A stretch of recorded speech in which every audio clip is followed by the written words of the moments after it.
Stephanie, we've been talking about data in the abstract, and I'm curious, not everyone who's tuned into this comes from a deep neurotech kind of background and knows the entire kind of field. And could you give us a little bit of an overview of the technologies that exist right now or the ones that are maybe coming down the pipeline in the next 1 to 5 years?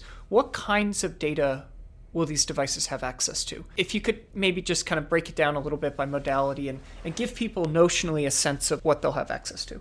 Yeah, that sounds great. Maybe I'll talk about optical technologies and throw it to Anna to talk about EEG and electrical-based technologies. For those who are unfamiliar with what we're doing at Facebook, we're pursuing a fully optical approach. So optical being light, and we're looking at a few different approaches. One is classic FNIRS, functional near-infrared spectroscopy. And I think in the age of COVID, the best analogy for this is a pulse oximeter. We all know what a pulse oximeter is. You can imagine what we're building as a pulse oximeter for your head. So you send near-infrared light into the tissue. Hemoglobin, which is a blood protein, is a very strong absorber of light. So you can look at the photons that come back out into your detector, look at changes in light intensity, and understand something about blood oxygenation. So to Matt's question, we're actually looking at hemodynamic signals and then indirectly inferring what the neurons are doing. And we're leveraging this idea of neurovascular coupling, where when neurons want to fire, they need oxygen. So blood cells bring hemoglobin to the neurons and we can record and decode.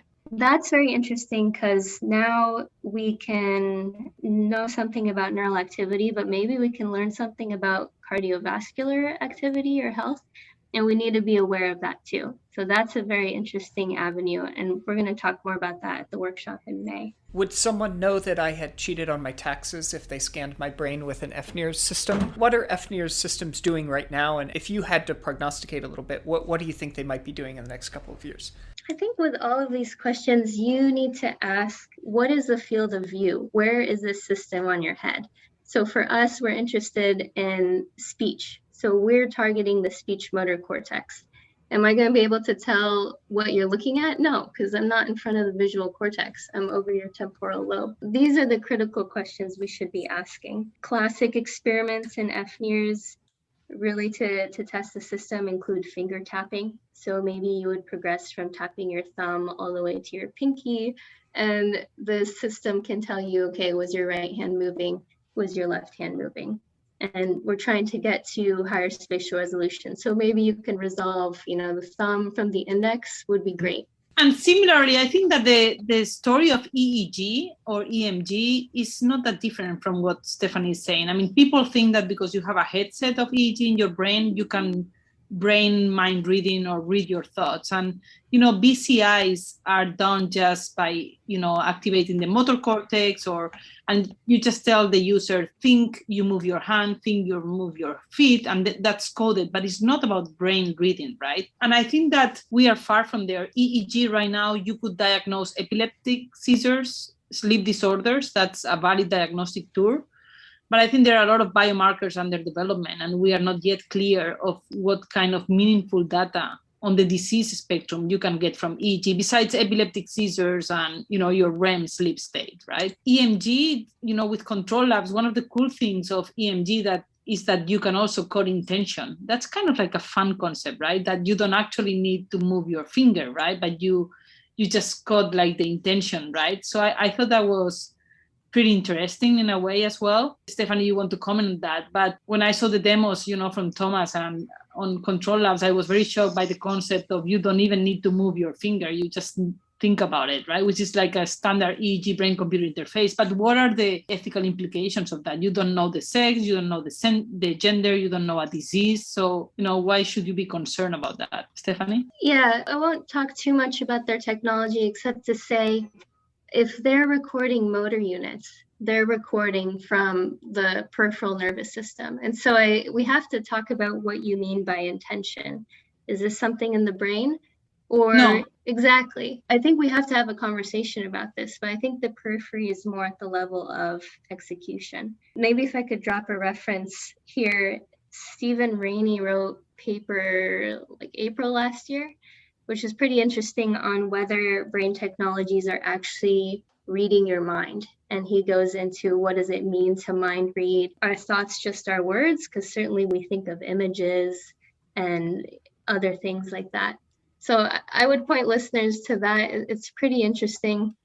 I think these are the types of discussions we should be having when we say intention versus execution or something else. But it's not brain mind reading in any case, right? I mean, you cannot, I mean, it doesn't matter that, you know, like a BCI with my headset, you have to take the intention of moving your hand or your feet, right, to create an evoked potential, right?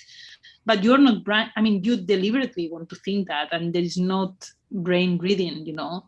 So I think that people are scared, but the technology is not there. And I think we are years behind from reading minds. That's my thought on the non-invasive side. I cannot speak for math and paradromics, right? But from a non-invasive perspective, we are miles from, you know, reading minds. I think that one important point about that is that I always have to say it in every conversation that we can't read minds yet, because someone's going to hear that we said that. So I always have to be very clear that we can't read minds yet. We don't even know what a mind is, honestly, and no one agrees what that is. And I don't trust anyone, especially a scientist, who says they know what that is. Functionally, behaviorally, there's some interesting points. So I've actually heard Thomas Reardon say that within 30 seconds of information from his technology, just from myographic information, that he can detect anyone forever. So I just say that because that's not that isn't mind reading.